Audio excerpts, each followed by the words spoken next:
I welcome Dr. Yosi that he joined us today for this webinar. And this Center of Medical Informatics and Healthcare, which is actually associated with the Department of Biotechnology and Bioinformatics.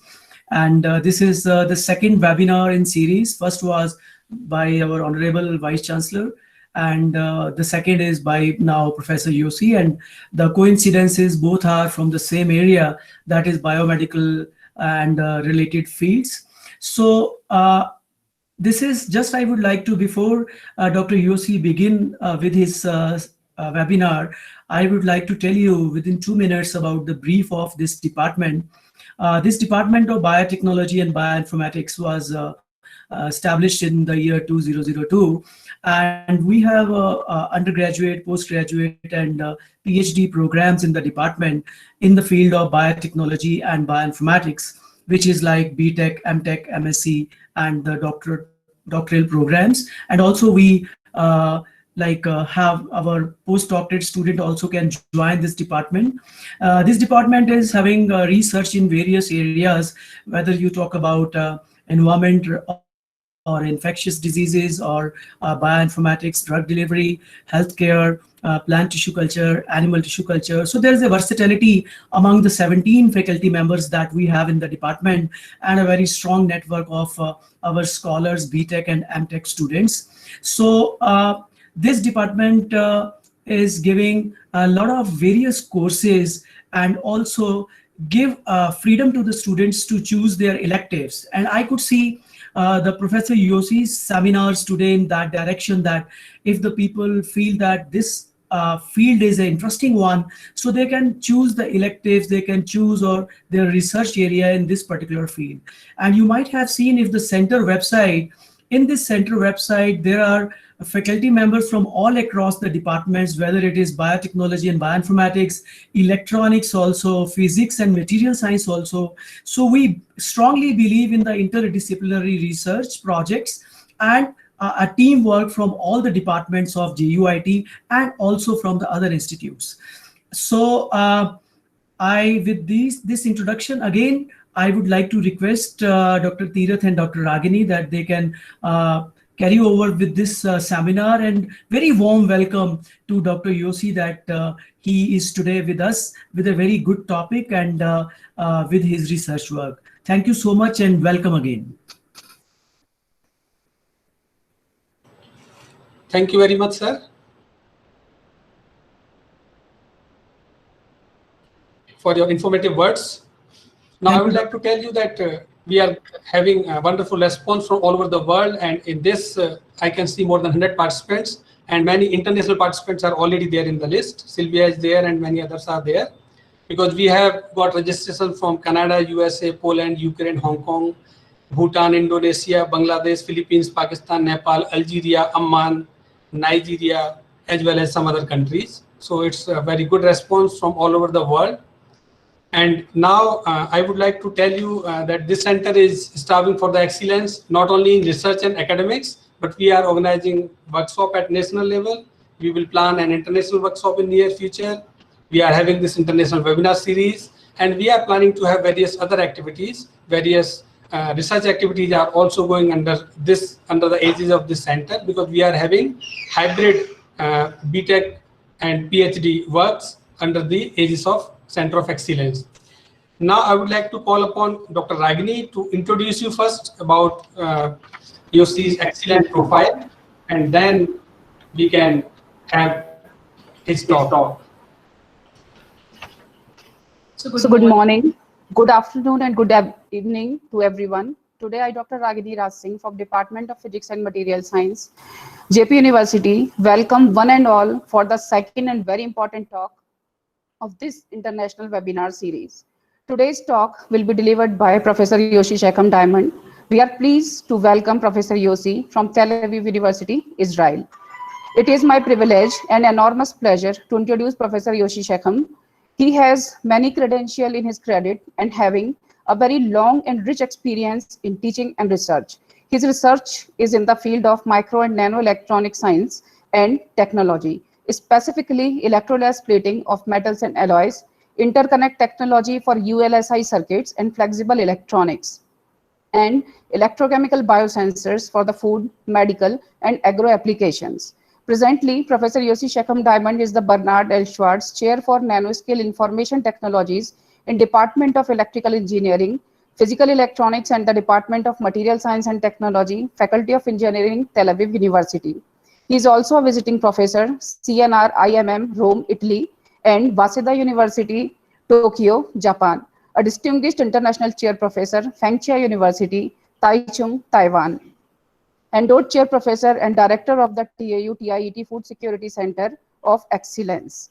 He served in many academic positions, including being the academic director, Microtechnologies Laboratory, Director, University Research Institute for Nanoscience and Nanotechnology, Head of the Department of Physical Electronics, Vice Dean of the Faculty of Engineering for Industrial Relations, and with the Friends of the Faculty in Israel and abroad.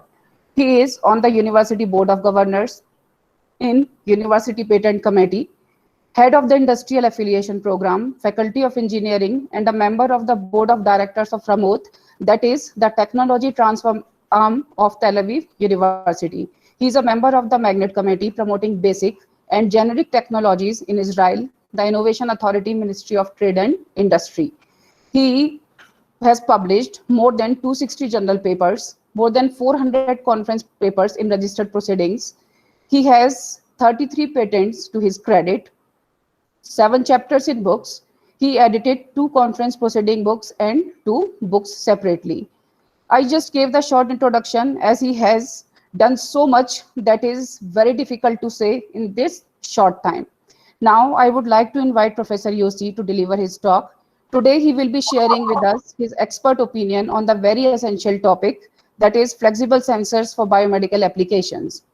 With that, I ask you all to give full attention to Dr. Yosi and helping me in welcoming him for today's talk. I am sure this talk will be advantageous and informative for all the participants. So before the start of the talk, some important announcements for the participants. Write your queries in the chat box. Your queries will be answered at the end of the presentation. I request all participants to make sure that your microphones are mute. The feedback link for the e-certificates will be provided at the end of the talk. Write your name and affiliation in the form as you want on the certificate. So now I request Professor Yosi to please begin his very important and imperative talks for the participants and for all of us. Thank you very much, Ragini. Am I audible? Yeah. Good. So I'm switching, opening the screen. Just a second. Can you see my screen? Not now. Can you see my screen now? No. Is it okay? Yeah. Good. So today I will talk about flexible sensors for biomedical applications. And Ragini, I'm switching for the next slide. Is it okay? Does it? Can you see the presentation? Is it okay? Yes. Good. Okay, so Ragini saved me time to see all my credentials, but I'm also, since last year, also an endowed chair professor in Tapar Institute of Engineering and Technology. So I would say until last March, I used to be there every month and even visit Shimla and JP University, which you did not mention, but we have a memorandum of understanding with you. So I hope to see you soon again. I really like to visit India. This is my second home now.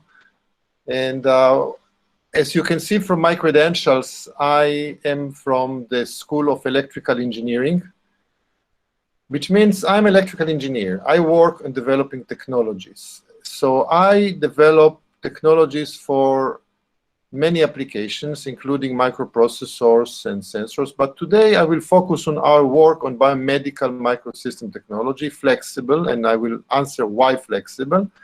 I'll give you some examples. In the second part of the talk, I will mention some work on what materials people use for biomedical applications. I will speak a little bit about agriculture and food, because in the last 3 years, I found out that many technologies which people use for biomedical applications can also be used for agriculture and food, especially flexible electrodes for agro application and post-harvesting applications. I will not cover all electrode fabrication methods, because this can be just the whole semester. I will just tell you about few new technologies, which is laser processing and nanoparticle supersonic cluster beam deposition, that we collaborate with the University of Milano with Professor Paolo Milani, and some conclusions. So this is the content for today. And without further introduction, let's ask what are biomedical flexible sensors, which are practically mainly non-invasive, although some more work is being done on invasives that can detect disease or symptoms of disease by detecting the composition, deficiency, or abundance of specific constituents in the subject of interest, like skin, saliva, blood, pressure, tear, urine, neural activity, and more. So practically, I work on the field, and in my lab, we make electrodes, for example, and we make sensors for more than 20 years. And we are interested in all sorts of materials. And the key problem, I'm going to show you today the key problem. They're relatively simple devices. You just have a little bit of metal on plastic, and you can think this is it. The problem is that nothing is simple in science and technology. And we talk about signals from the body, and I took it from a beautiful review that was published recently in 2020 on flexible inorganic bioelectronics. You talk about electrophysiological signals, you talk about physical signals, you talk about biochemical signals. You also have a photoelectric signal, like, for example, all this PPG in blood oxygen, blood pressure. And you have all this, you can see a long list of possible signals. And each one of them, you need to tailor the specific electrode, the specific sensor. So when we talk about biomedical applications, and you can see to the right, you are following a certain physiological parameter. For example, on the hand, on the head, or any other part of the body. And today we talk on signals, but we also talk on actuation, like, for example, monitoring drug delivery, do some electrical stimulation, and also maybe some therapy and computing. And of course, you want to transfer it to a computer and to do some, today is very sexy to do artificial intelligence, deep learning, all this. But you want to do analytics on the data. You want to analyze the data. And in order to analyze the data, you need a lot of data. And flexible sensors are on the body. And why flexible? And this is, like, for example, I took it from the same review, a schematic illustration of flexible inorganic electronic devices that are intimately integrated with human tissue for EP signals measuring. For example, EEG, ECOG, ECG, and EMG. And you can see about it. You can do ECG, put the electrodes here for the ECG, for sensing the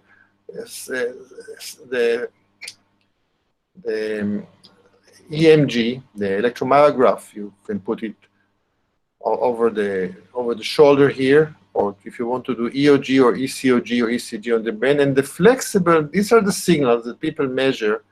And the advantage of flexible, you can see immediately. At flexible, they can sit, what we say, conformally on the skin or on the body. Conformally means sensor takes the shape of the body.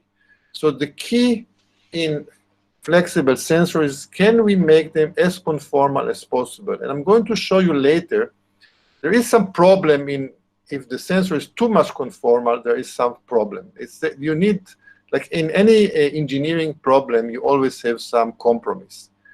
So what are the challenges and the strategies? And they were summarized so nicely in this paper. You have the compatibility. If you look at, if you make sensors, challenges for, and strategies for flexible, stretchable devices on human body, you have the mechanical issue. You want stretchability, comfort, contact. For example, if you are using a wearable and you are an athlete and you're using to monitor your body and you're running a marathon, you need it for 4 hours to sit nice in your body. You don't want it to scratch or itch or even cause some problem. You have skin-like stress-strain behavior. And the strategy here, for example, to stretchability, you do structural geometry design. Comfort, you make it very, very thin and microstructure substrate, make it small. And skin-like device, you are limiting the strain, you do use a strain-limiting substrate. The other aspect is the biology.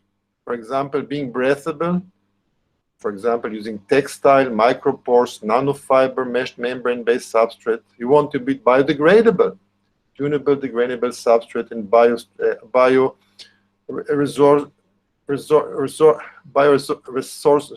resorbable functional materials.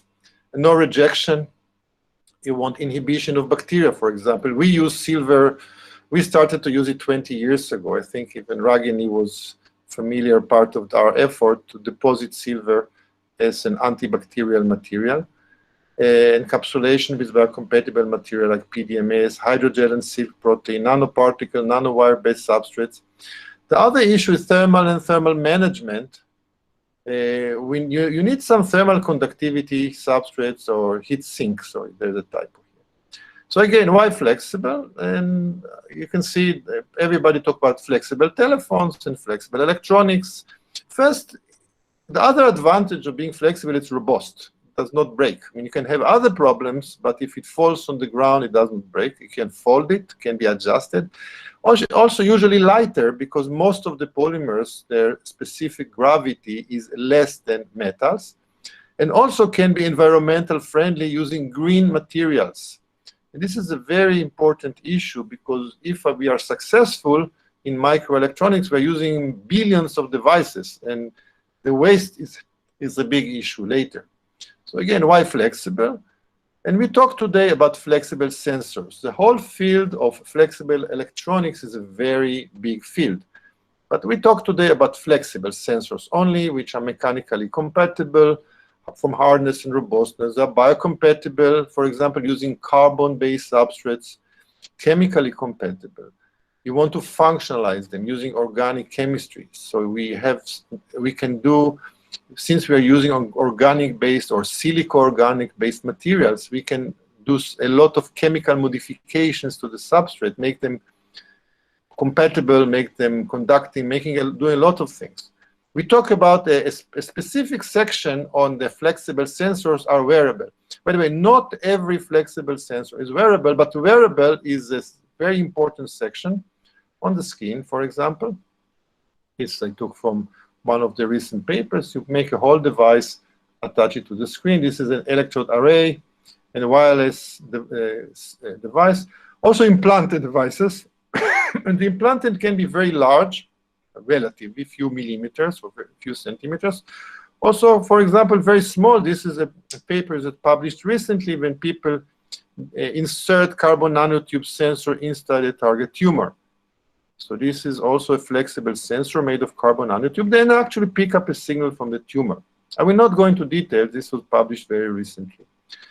So if you look at the landscape of all future electronics, you have the classical electronics. You have the transparent electronic. This is for display. But the transparent electronic, we can also make it stretchable, flexible, and for example, textile. And we can use it for biomedical applications. But you can see from this overlap that the same technology that people develop for display sometimes can be used for biomedical applications or vice versa. And this is what we do in my group. We develop technologies, and sometimes we use it for biomedical application, or I would say most of the time. But sometimes we also use them for displays and sometimes for electronic circuits. And the advantage is that we can put the electronics with the biomedical device on the same structure. Now, the next generation flexible electronic systems and the key relevant sectors, this I took from a relatively older review from 2012 of Professor Nathan Professor Arokia Nathan, and this was published in the IEEE about 8 years ago. If you talk a whole flexible system, the materials, nanowires, nanotubes, graphene, silicon, silver, etc., everything I mentioned before. And people use it for display, using for energy storage, for textiles, for human interactivity. And today I will focus on the healthcare. But as you can see, everything is related, which means if you are developing, my advice to you is based on my experience, if you work on developing flexible devices for biomedical engineering, or you please read papers also on displays and textiles. It's a lot of other relevant information coming from completely different disciplines.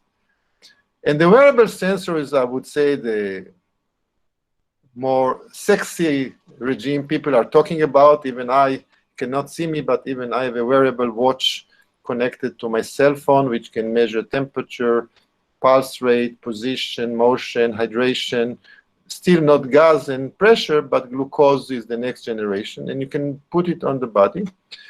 And why? I think it's pretty obvious. All of you which are in the biomedical field, a very important issue is for the elderly, is the aging society. If you look at Europe, Japan, countries which have relatively the society growing older, you need to have sensors to monitor, because early detection of problems can save a lot of trouble from the person, for preventing medicine, for identifying problem.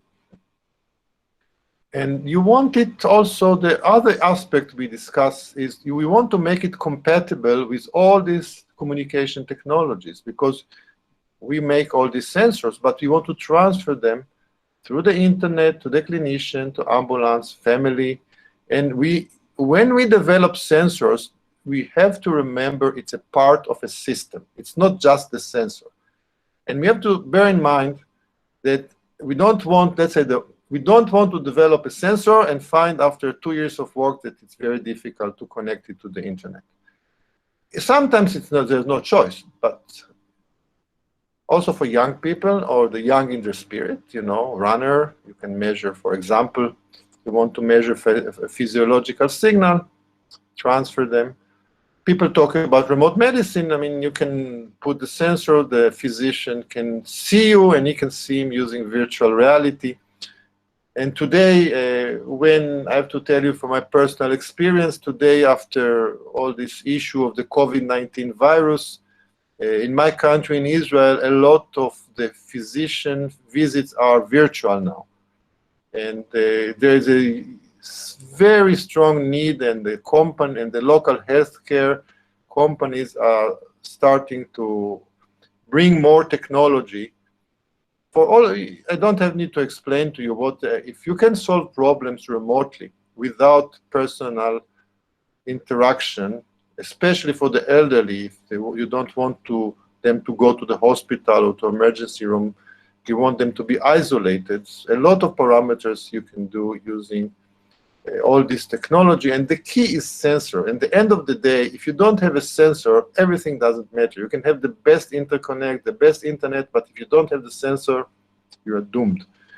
For the skin, mouth, prosthetic, and implants, your healthcare, you use all this motion recognition, knee motion, voice, pulse, one healing monitoring, breath monitoring, prosthetic monitoring, human-machine interface. And again, I stress, all of this is connected to the computer, connected to some sensor. You need, that's why I put here you have the healthcare issue, but also AI and human activity monitoring. Everything is important.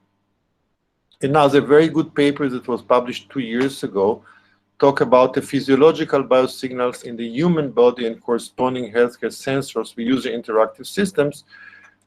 If you are making a flexible sensor, they can interact. They can actually be part of the interaction. So you can take physiological signal during motion, measure pressure, motion, tactile. You can get thermal signal. You can make electrophysiological signal, and everything you can transfer to remote clinical device, and you can do self-diagnostic. you can even think of a lot of the things you can use AI, some deep learning mechanism to identify problems, and the home healthcare in the future, we anticipate some of it to be, of course, we need physicians and personal contact is important, but many problems can be solved using this. So if you look at the morphological control of micro nanostructures sensing materials, and I took it from the same paper, first you'll talk about dimensional materials like nanoparticles, nanowires, nanosheets, and nanopores. And there are 0 dimension, 1 dimension, 2 dimension, 3D materials. And from the biomimetic structure, you can make materials which are whisker-inspired, spider's crack-inspired, the skin-inspired, hierarchical structures.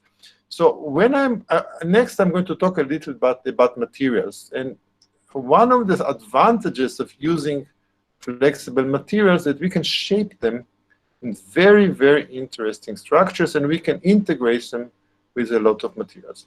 Now, typical sensors, and again, I use this wonderful paper, saves me a lot of time when I present this to my students. What are the mechanisms for flexible devices? For example, you can use resistivity, and I'm going to show you materials, and this is, for example, you take an elastomer, PDMS, polydimethylsiloxane with carbon nanotubes. My group, we mix it with gold nanoparticles, but the idea, you make a conductor mixed with an insulator, and when you apply pressure, they change their shape, and when they change the shape, they change the resistivity. So you can use resistivity monitoring, or you can put them between electrodes and measure the capacitance, and change in capacitance give you indication on the change of position.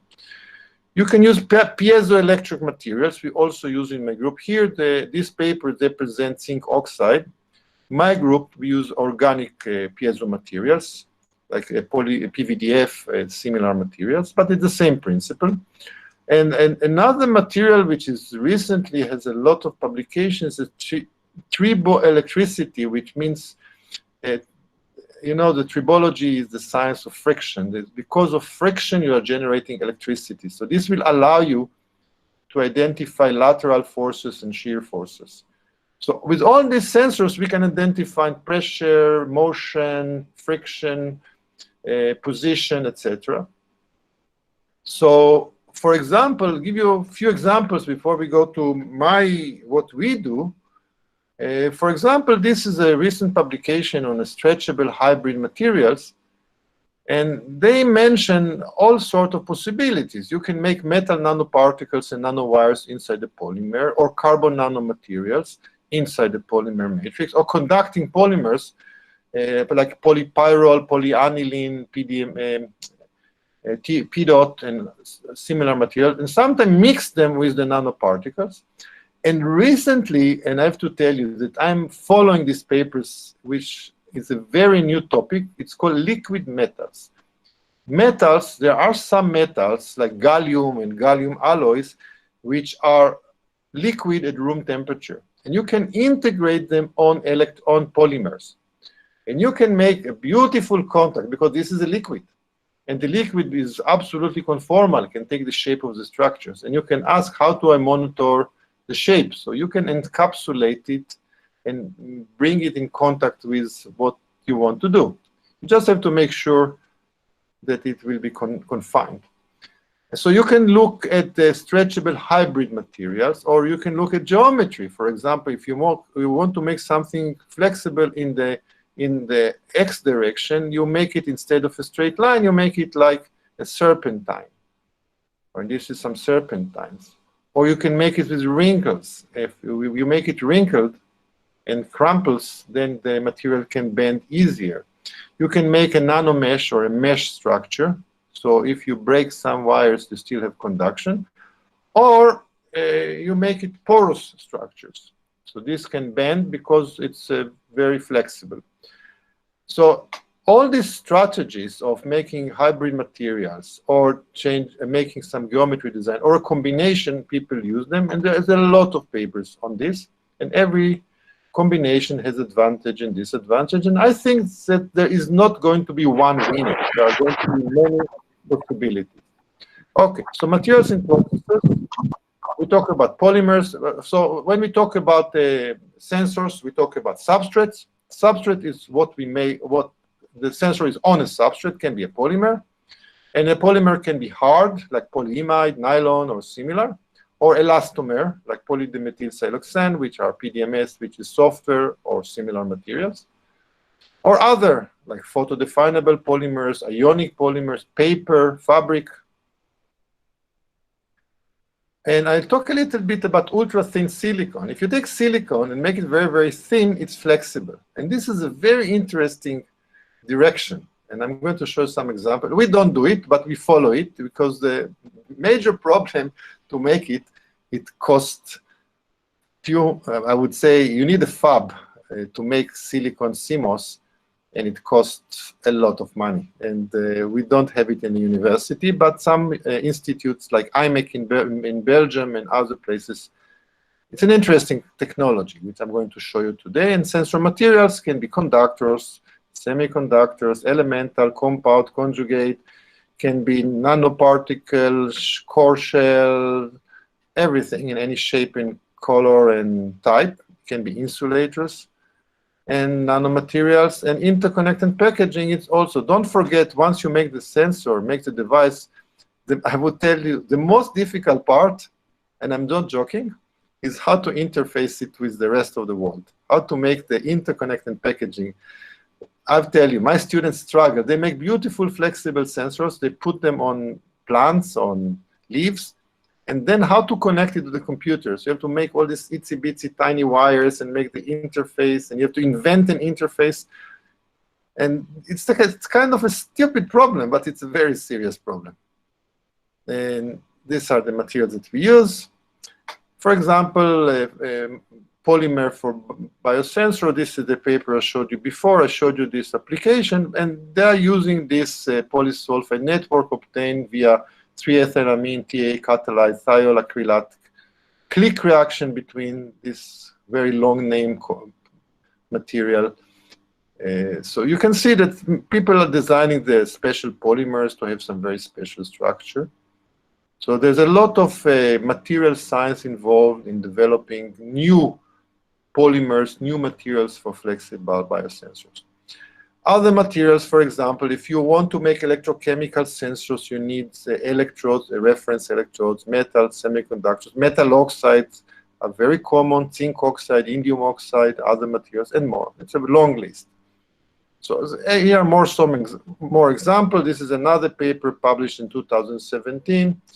This is a non-invasive sweat analysis. And this is one of my students, one of my ex-students, she did a postdoc on this topic, and she was working for a few years. And you can see you have a waterproof band, the kind of plastic. You have some glucose sensor, electrochemical sensor, pH sensor, humidity sensor. And for example, the glucose sensor includes silver chloride reference, platinum counter, porous gold, and the Nafion ionic polymer on top of it. And you can see that this is a classical device material issue problem. And on top of it, everything has to be flexible. And I'm going to show you later what are the mechanical problems when you actually make this structure. Now I'm going to, we don't do it, but I'm going to show you a little bit something which is really, it caught my mind recently, because all this CMOS technology, you take a silicon device and you just make it very, very thin. And because it's very, very thin, you can put 3D chip stacking, mechanical flexibility, ultra-thin chips. Ultra-thin chips, and let me switch. It's called, by the way, this technology called chip film. It was published first in 2009. But the idea, you take a silicon wafer and just make it very thin. This is it. And 20 micron silicon, you can see how between fingers it can bend. You can force it into radial structure. You can make it with a mixed signal. This is a complete integrated circuit. And this is the beauty of this technology. It's just very expensive to make yet. I mean, everyone is very cheap, but you need like more than $100 million, I guess, at least to build the facility, sometimes more. But you can put a complete, on this area, you can have few millions of transistors and signals. So you can make the whole system on a chip with the electronics and everything. And you can make it, for example, this is, they make it like a smart monitoring system with an RFID tag. And this is, I would say, one of the technologies to follow. It's not as flexible as polymers. It has its own problems, but the advantage, you can put a lot of electronics, so you can think about this technology as, I'm sure people will find good applications for this. Nanomaterials. This is a review, very recent review that published this year. We talk about carbon nanomaterials, polymer materials, and other materials, and you can see the electrochemical sensor, gas sensor, DNA sensor, everything. People use nanomaterials, and I'll skip this slide. One of the advantage, and we work a lot in nanomaterials in my group, we developed zinc oxide and nickel oxide nanomaterial-based electrodes together with Professor Salva Mirabella from the University of Catania. This is a classical electrochemical sensor. You put nanomaterials on top of it, but then you bind to them. For example, you bind antibodies, antigen to detect, this is, for example, the ELISA chip. So you can use carbon nanotubes, graphene, indium tin oxide, nanowires, metallic nanoparticles. We use a lot in my group, indium tin oxide and zinc oxide and nickel oxide. And we bind to them all this biological material to make the sensors. And the advantage of nanomaterials that you can, a very large surface area, very small size, you can use them as a binding post for all this biological material. I will not go through all details of this slide. I just want to show you a few more slides before I'm going to the rest of the talk, a flexible integrated sensor array for multiple perspiration. You can think, and you can see that practically all the devices, they have these electrodes and they integrate them. This is a glucose sensor, you have the electrodes and you sense it. This is a biofuel cell. They actually have, all of them have similar structures. And this is another example of a schematic illustration of the process. Here they use iridium oxide, hemine, titanium oxide biosensor. This kind of structure, they also put the nanomaterials, and this is the cell. And I think this is my last example. And I just show it because this is something similar to what we do. We do a lot of electrochemical sensors. So naturally, this talk, I will give you more examples on electrochemical sensors, but I don't want you to get the wrong impression. There is a lot of work on optical sensors and other sensors. Just because of the limited time, you talk about the electrochemical sensors, we want to do something like cyclic voltammetry and measure the, again, I'll skip this slide and let's go now about something more specific about flexible electrodes. As I told you before, you need the flexible electrodes for two major applications. One, there's a whole part of what we call electrochemical sensors. You need flexible electrodes. But even if you make optical sensors and other sensors, you need interconnect to the optical devices. You need the interconnect part, and the interconnect, they have to be also flexible. So you use polymer substrates, conducting electrodes, and the reference electrodes. And we have a lot of problems. Delamination, adhesion of the materials, cracking is a big problem. And today I will talk a lot about cracking. And metal on polymers. It's very easy to say, I put metal on a polymer, and I'm going to show you the problems. There's a lot of work, like gold nanoparticles in polyester, cracks in gold and PDMS that was published. You can see that even 17 years ago, people talk about the problems. And the idea, you put metal on polymers, and today I'm going to talk about metal on polymers for biomedical sensors. So the challenges are the following. First, the patterning issue. Since we deal with structures which can change their shape, also they can be non-planar. Now, the problem here is most of the people use projection lithography. They use photolithography to pattern microstructures. The problem is that they are using a projection systems, and they have a big problem of defocusing, which means you cannot do lithography on a non-planar structure. You have the issue of the photoresist. When you do photolithography, the idea is practically you make your design, you take a big camera, you project your image on the device, and you do the process. The problem is that all the lithography is using polymers, and your substrate is also a polymer. And it's also very difficult to make the compatibility that one material will not affect the other material. So there's a lot of patterning issue in flexible sensors. It's very complicated to do the patterning. It's very difficult to do polymer substrate and a polymer lithography. You have material problems, material with different families, like metal on polymers, and you have a big mismatch in material physical properties that might cause very big reliability issue. So what are the solutions? What are the research frontiers today in making flexible electrodes? One is metal printing. Can we do a metal inkjet? All of you, or most of you, have an inkjet printer, but you're printing ink. Can we print metal ink? Can we use conductive polymers, carbon nanotubes, graphene? In our presentation is metal on elastomers, which is what we discussed today. So our process, what we develop in Tel Aviv University in collaboration with the University of Milano, is flexible electrodes using femtosecond laser ablation on thin metal films on polymers.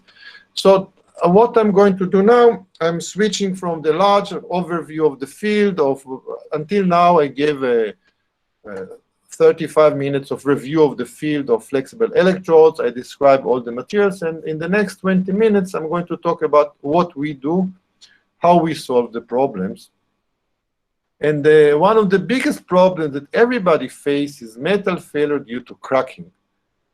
And next we show that patterning flexible electrodes using femtosecond laser ablation and the origin of the crack. In order to solve the cracking, I will explain you why there is cracking and how to avoid the cracking, how to make reliable sensors.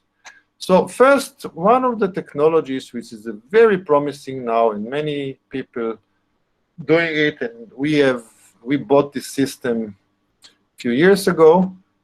We are taking a laser, and this is a femtosecond laser. We're using the 343 nanometer wavelengths, which is ultraviolet. We're using pulses, approximately 270 femtosecond pulses. We have a galvo scanner, so we can scan with the beam. And we use, first we prepare the substrate, then we do surface treatment and cleaning, then we put the metal, and then the laser beam is ablating the metal. So I'll go quickly. First, we take the PDMS. PDMS is the polymer, is an elastomer.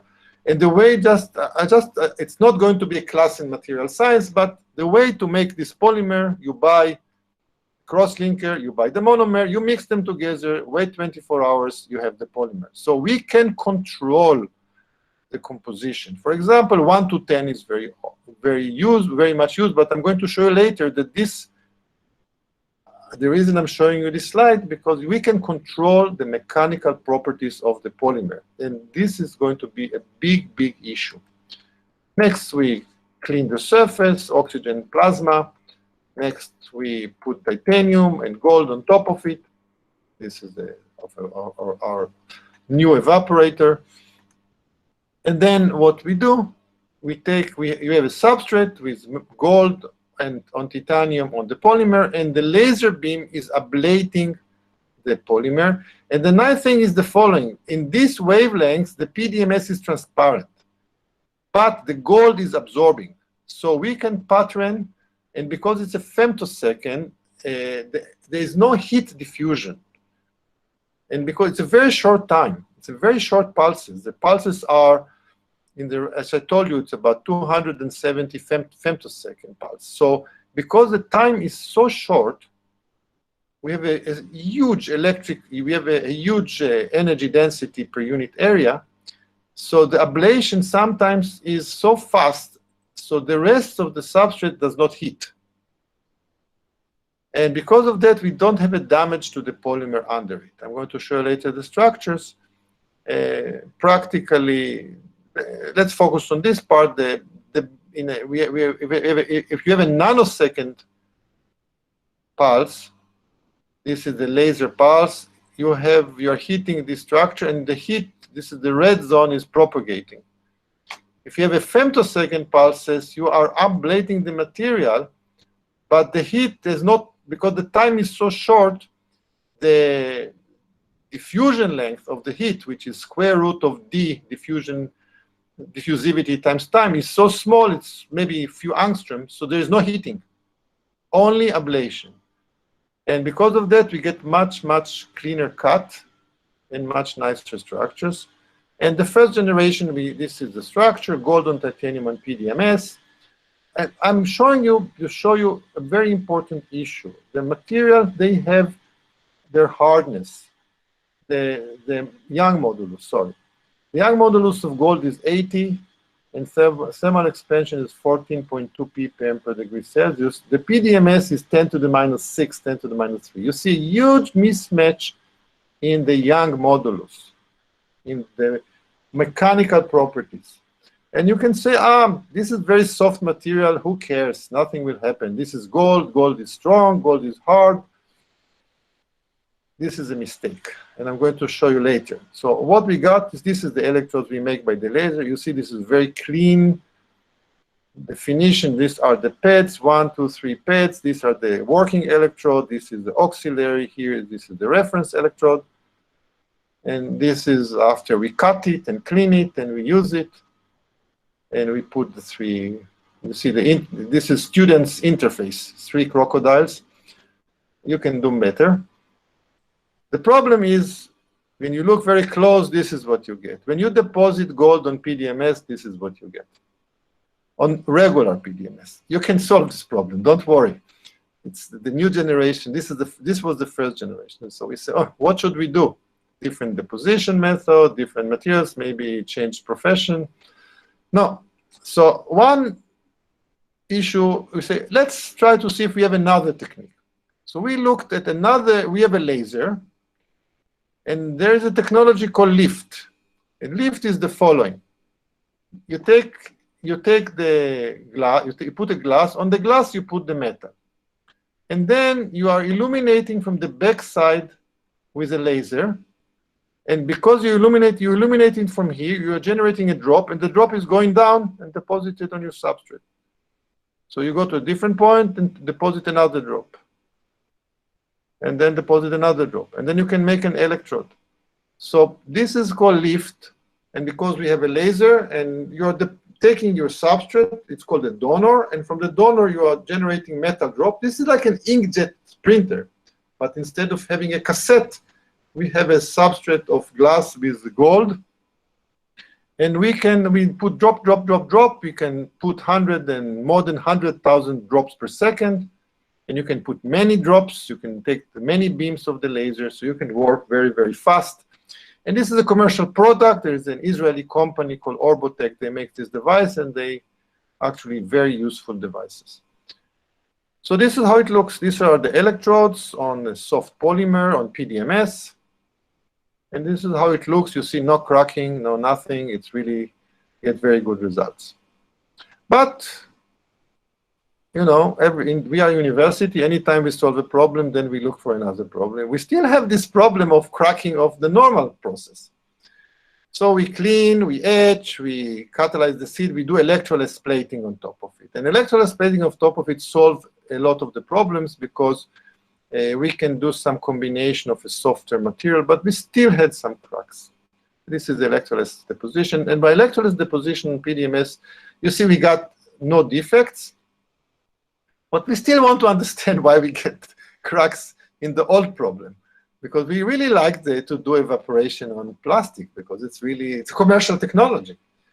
So we looked at the modulus of tungsten as a definition of the crosslinker. You remember how we make this polymer. We take a crosslinker, mix it with the monomer, heat it, wait. And we look at this table and we saw, well, we can control the Young modulus of the polymer between 1 to 10 megapascal by controlling the crosslinker. And let's see what happens.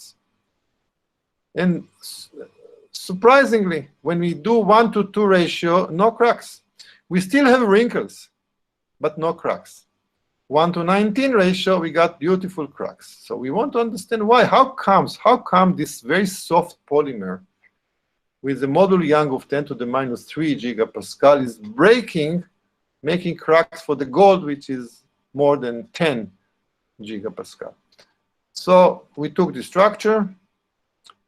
This is another experiment. We put some, we try to be smart. So we put between our polymer and the metal, we put another polymer called parylene with the modular of 1, which can between 80 to this. Still got the same cracks. So we say we need to solve this problem. So what we do, we are engineers, we do mechanical analysis. I will not give you the whole structure, but we are doing all the calculation of the forces in the structure. And we write a code, everybody can use it. We published this in a paper recently, that we can calculate the stress in this material. And because we want to deal with more than one layer, we develop it. This can be polymer, metal. So we solve it for multi-structure. And then we apply this solution to we calculate the stress in our materials. So this is stress versus depth. This is a PDMS, about 5 microns. And as expected, the stress in the PDMS is very, very small. You see, it's less than 10 megapascal.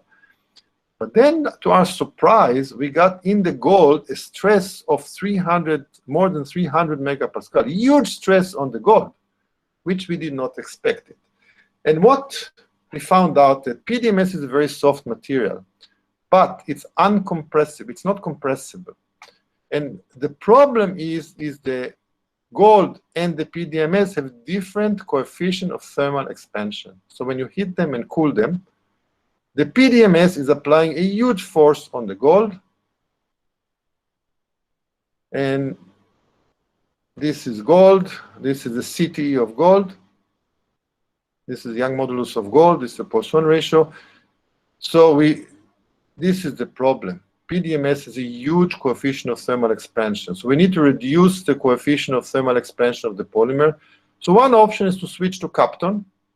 It's less flexible, but with much, much less coefficient of thermal expansion.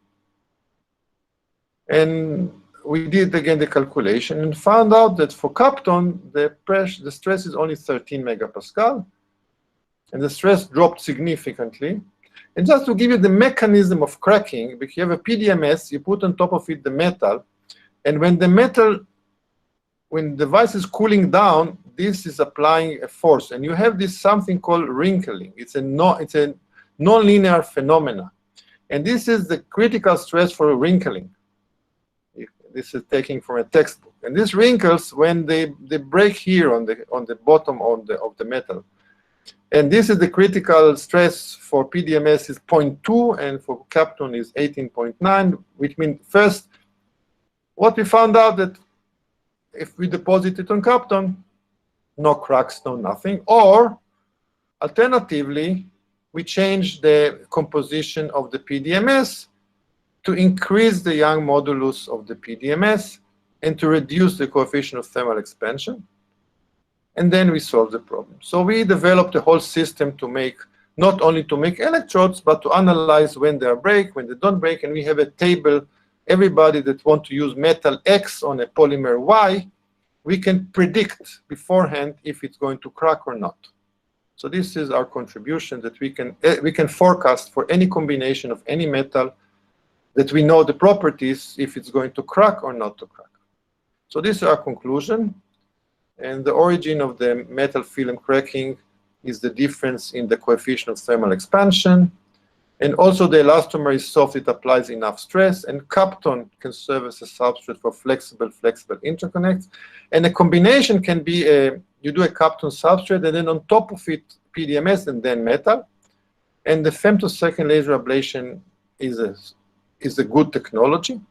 And thin film stress analysis is a very efficient tool when developing components that are assembled of different types of materials. The last topic I want to talk today is a very new technology, which is extremely, I think it's very promising. And it's a combination of nanoparticles and PDMS. And the idea is the following. This is called supersonic cluster beam deposition. There are a few systems like this in Europe, and we had a huge research program with University of Milano, a Catholic University in Leuven, and University of Birmingham, and other universities. And because they have the tools, we don't have the tool in Israel, so they make the devices, they make the samples for us. We focus on biomedical devices, and the idea is you take a source which is called cluster source, and you are generating nanoparticles of metals. And these nanoparticles can be 1 or 2 nanometer in size. You accelerate the nanoparticles, and you shoot them into your PDMS. Remember, PDMS is your flexible substrate, and you want to make the flexible device on the substrate. So you put gold into it. And this is how it looks. This is a supersonic cluster beam deposition. This is PDMS, the polymer. And you can see if you implant enough gold, this is the PDMS with gold nanoparticle. It's a composite material, porous material. It's approximately 50% gold, 50% PDMS. But you can see that the gold, and you can even make it more. And what happens, this is a very, very flexible material.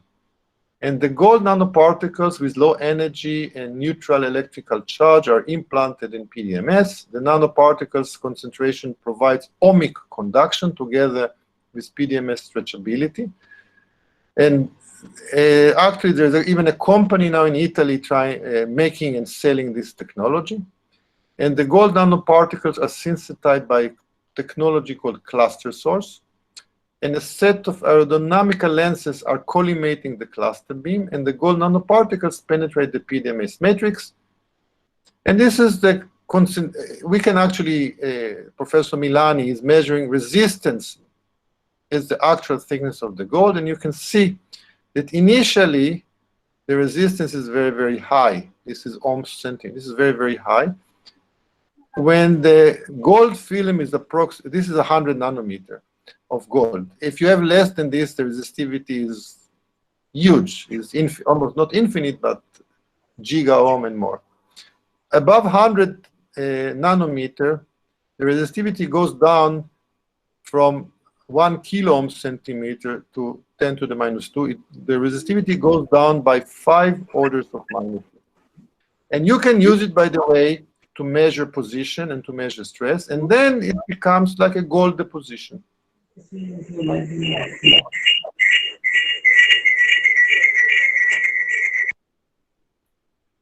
So if we deposit 200 nanometers, we can have a good electrode, and it's because it's flexible like PDMS and conducting, not like pure gold, but 10 to the minus 2 is a pretty good conductor. And again, we use gold, the laser processing. It's simple, no mask, no lithography. Students can do the design at 8 o'clock in the morning and have the device at 9 o'clock in 1 hour and test it. And this is the devices. And by the way, you can see here that we use the monomer and the PDMS with relatively high CTE, so we got cracks. But the good news, the cracks, we have gold. Even though we have cracks, all the devices worked, because we have the cracks are only on the gold on top of the PDMS. The gold inside the PDMS are still conducting. This is top view. This is the cross section. And this is how it looks. This is a better sample. This was I showed you good samples and also bad samples. This was the first run was a lot of cracks. Second run was actually much better. And this is the laser processing. And we can go down to 3 micron lines. And you can see this is a 3-micron electrode. This area here is called HAZ, heat affected zone. I told you there is no heating, but there's a little bit of heating. So this heat affected zone is about 1 micron. So we can make 3-micron electrodes. Usually we don't need such electrodes. Most of the devices are 90 or 160 microns. This is how it looks.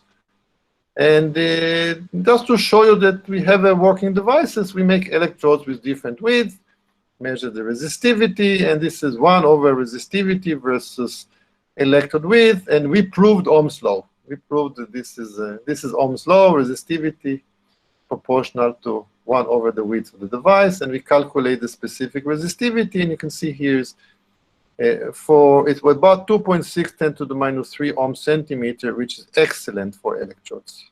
It's not good. Pure gold will be 3 orders, so 3 orders will be like 4, 5, 10 to the minus 6.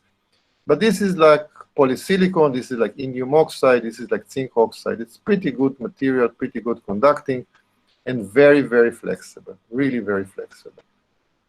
So to summarize this talk, and I promised Ragini that will be between hour to hour 15, so we are close to the end of this talk today.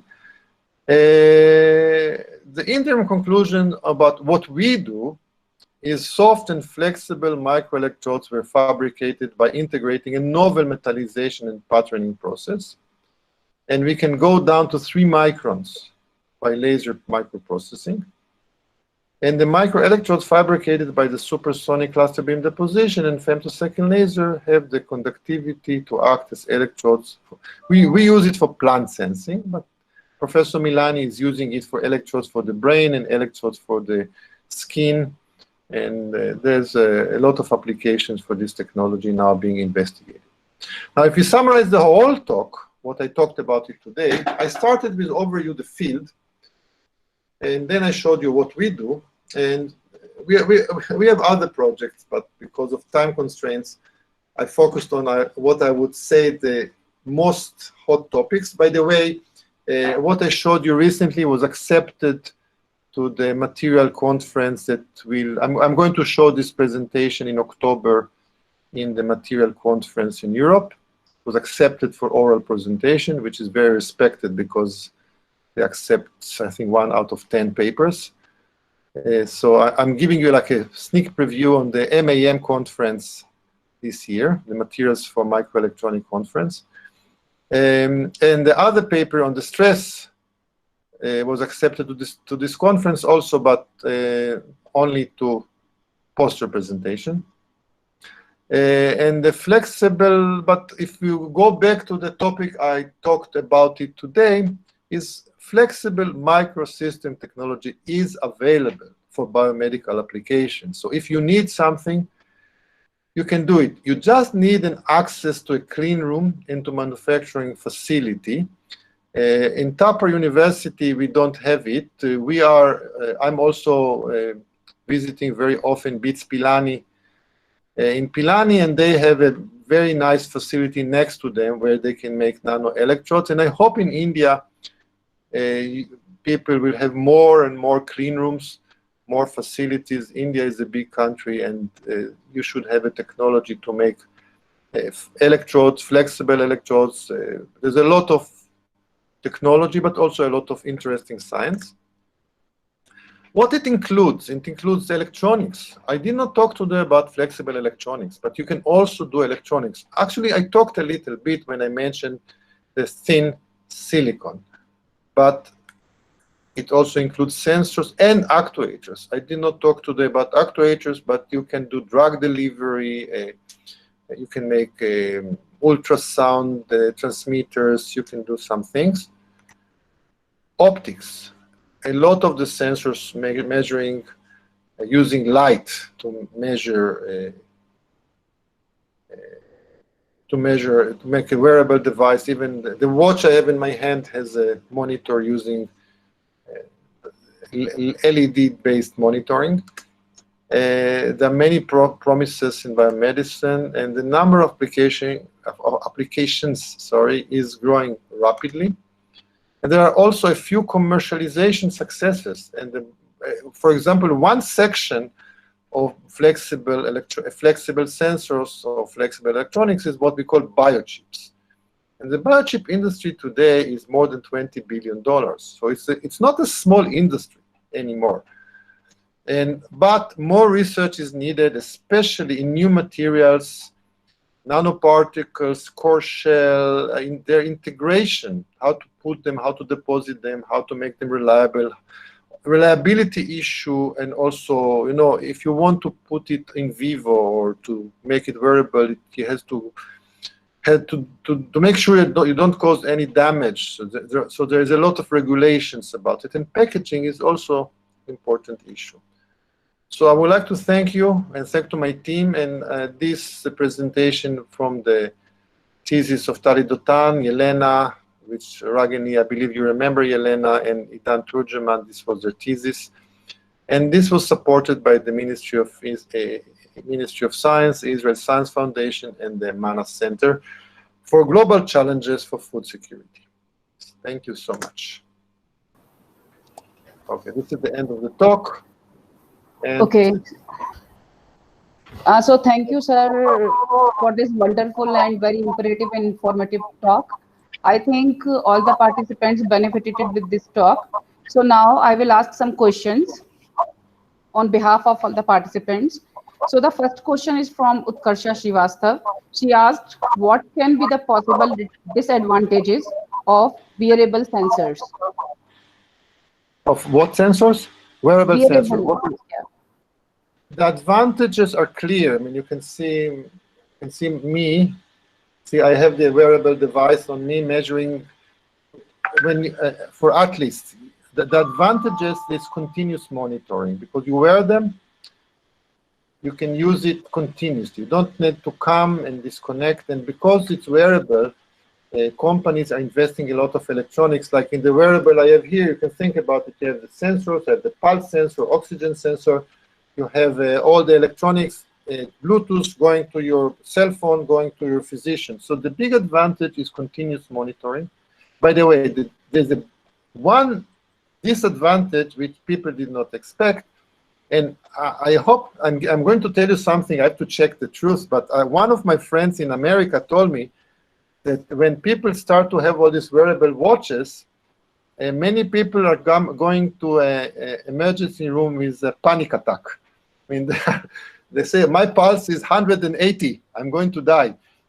People, you know, the problem is people is misuse, or one of the, I will not call it disadvantage, but I would say one of the problems of wearable is education of the user, how to use this information. We are scientists, we are using to bed measurements, but many people take everything seriously, and they should. But the main problem is the main problem, and there's another issue of privacy of people. You don't want all this information to be on the cloud. So if you suffer from something, your insurance will not give you insurance, and the government will not give you treatment. Privacy is a big problem. You see, you know, this is like Facebook and all this. Once you have this innovation, you start to run into unexpected problems, which are social. Not so. I'm not an expert in social science.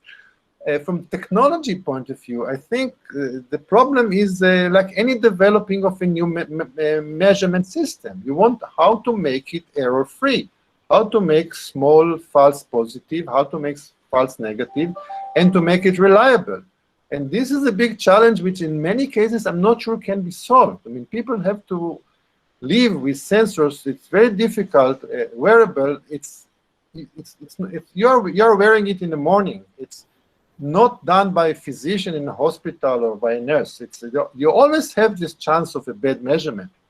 So this is one of the biggest problems. So if we can solve it, if you can make a wearable device with a 0.99995 error or correct, you will be a hero.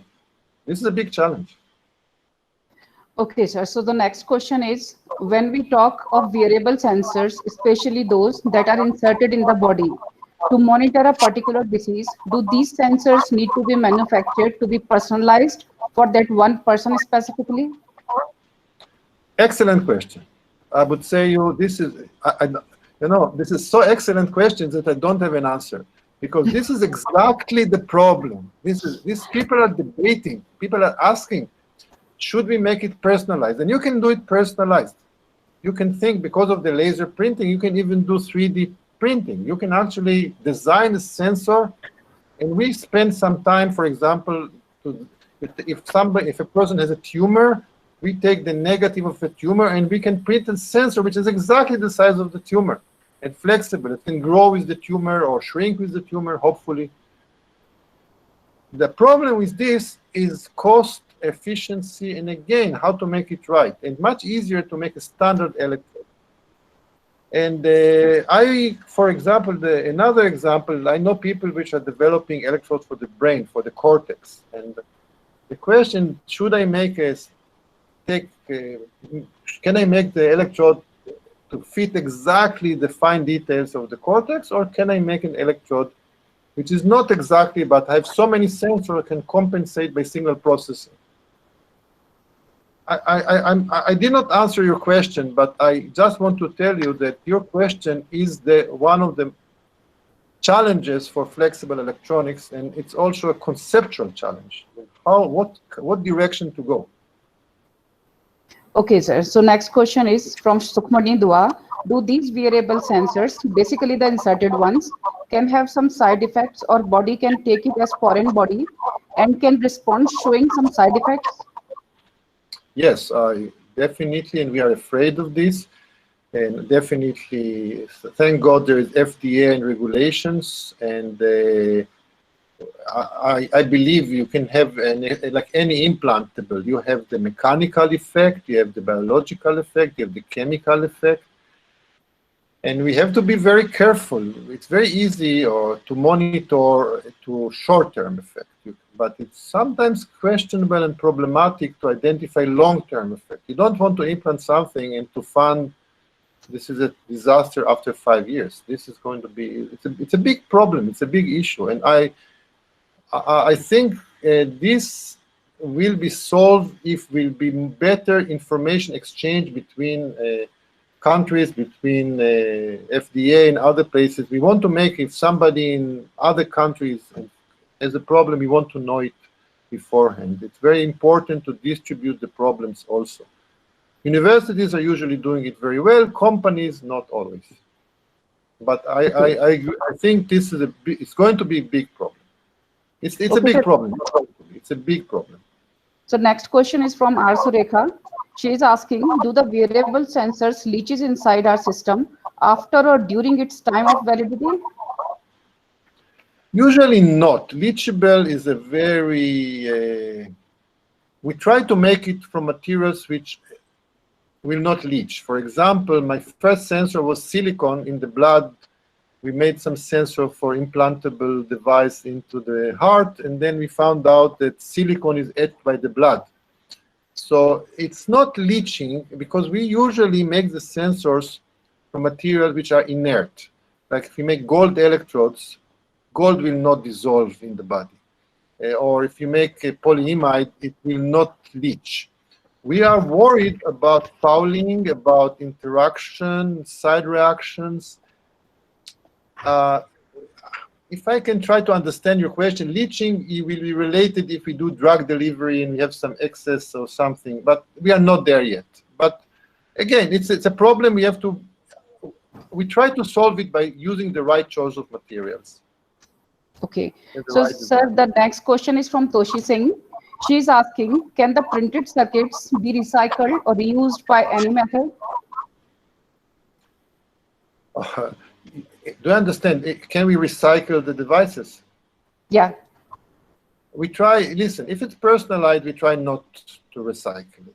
We try to make it personalized, and after use, we just need to make them, we want to make the waste gracefully. We don't want to make the waste material will cause environmental problems. I don't think that physicians like to have recyclable electrodes, but you know, if you use I think even today EEG, they throw them away after you use them, even the cheap electrodes. I don't know. I think that in bioelectronics, if it's implantable, I think it will never be recycled. Outside, I'm not sure, but I have to tell you one last thing. My work in India, we make the sensors. We try to invent them. We try to make them very cheap. We are looking for strategy how to make low-cost sensors. And microelectronic sensors are very cheap. The cost of the physician, the cost of the nurse, and the cost of the hospital is usually more. Microelectronics can be made very cheap. The people sell these electrodes at very high price and are making implantable device very expensive, but this is not because they are expensive, because they have to cover all the development, and it's a business issue. But recycling, I doubt it. Okay. Recycling of the final materials, yes. If you have gold electrodes, you throw them away, then you are separating the gold from the plastic and use the gold again. This is what we do. We recycle the materials after use. Yes, this is what we do. Okay. So, sir, the next question is from Archita Sharma. She's asking that about polymer substrate. What type of polymers have been used? Natural or synthetic polymers? What is their modulus value of chosen polymer substrates? Listen, if I have time today to give you the list of all polymers, we are going to finish by 10 o'clock at night. There are so many polymers. And I try to, you see, in my lecture, I put like soft polymer and hard polymers. But some people synthesize the polymers. And natural polymers is an excellent choice. I know there's one of the top group in the world in Kottayam, Professor Thomas and the other groups. There are some excellent groups in India, and I think natural polymers is an excellent choice that should be pursued. Tissue-like polymers, etc., etc. Hardness from megapascal, in hydrogels it's even kilopascals, up to Kapton, which is 2 giga. It depends on the application. If you put sensor for the bones, you don't need it to make very soft. If you want to sensor for the skins, you make it 100 or 10 megapascals. The beauty of polymers, you can tune their strength and hardness and surface and everything. They're wonderful materials. But again, I cannot give you an answer about what is the most popular. I would say that PDMS is popular, polyimide is popular, nylon is popular, and there are many other popular. SU8 is polymer, PMMA is, yeah. Again, I will stop here. Okay. So the next question is from Dr. Santosh Patra. He's asking whether any sensor to identify COVID-19 virus? Oh, there are many sensors. I think I can point today on 10. There are many people develop sensors. Even we also developed sensor for COVID-19 because we had in the last few years, our zinc oxide, the nanoparticle polymers, we developed a sensor for RNA and DNA. We had the project for detecting DNA and RNA in mycoplasma in milk with Italy. And it's very easy to translate it to COVID-19. To make a sensor for COVID-19 or like any other virus, once you know the protein or once you know the DNA, you can either make a sensor for the protein or sensor for the DNA, RNA. And they're very specific, and you can do RT-PCR, which is expensive, but you can make electrochemical impedance spectroscopy, electrochemical. There are a lot of publications. I would say that making a sensor detecting viruses is not complicated. One of the problems of these viruses is the capsid. The viruses inside the capsid of protein. You need to break it, but people know how to do it. To integrate everything on a chip, this is the challenge, and some people are publishing about it now. Now you take the sample, you break it, then you analyze it. And people publish now, the recent publication now from an American publication about doing it from the saliva. So the answer to your question, yes. What to do with it, I don't know. And of course, the regular issue, error rate. What is false positive, false negative? But the answer, I think detecting COVID now is a problem which is technology possible. It's now how to reduce cost, how to make it more reliable. It's not that we don't know how to do it. We know. Okay, so next question is from Professor Sudhir. He is asking, can we take out gold from waste printed circuit boards to make gold films? Yes. But to take gold from printed circuit boards to make sensors? Yes. I mean, this is what we do also. This is the question? Yeah. Oh yeah, you can use, by the way, you can use PC. If you don't have a expensive facility, you can make beautiful electrodes using PC board technology. They're not so flexible, but they are very low cost, and you can change the substrate if you can allow it. Replace, instead of using FR4, which is the polymer, the epoxy glass composite, change it for Kapton, and you can do it. You can take a PC board company and convert it to make Kapton-based electrodes. We do it. We actually have a company in Singapore doing it for us. Okay, sir. So now I'm asking the last question for the session because of the time constraint. So this question is from Rajeshwari Thakur. She's asking, after insertion, does sensor contaminate with any type of microorganism? We try to avoid it. You have to, for implantable devices, there are very, very strict rules of how to do it right. You don't want to implant it with contamination. So you have to follow regulations of implants. You know, this is you have to make it sterile. You have to do everything according to the right way. I mean, if you're asking if to do it outside, like ambulatory treatment or in the field, this is a different issue, and there's a whole field of flexible technology that we have some effort for the military, for defense, because if you want to take care of a soldier in the field, you don't care about some bacteria. You have a problem to solve, you solve the problem, then you send it back to the hospital, then it's taken care of. So there's a whole field called emergency biomedicine, where you can compromise on the, I would say, on the cleanliness, because you need to solve a problem of injured person, accident or something. But your question is an excellent question. It has to be regulated, has to be done in the right way. And of course, everything has to be sterile, has to be right, because every time you implant something, the nightmare of the situation is that you have some pathogens inside. This is really, can be a disaster. So it's a good point that you have to make sure that all these implantable devices, we work more not on implantable, we work on wearable. So this is less, you have the skin, so this is less dangerous. But your question is should be very approached carefully and taken care of. Okay. So thank you, sir, for the very explainable answers. And I think all the participants have some benefit from this talk and your answers. So now I will call upon Dr. Raj Singh for vote of thanks. Thank you, Ragini. And thank you, Professor Yosi, for wonderful talk and very informative session.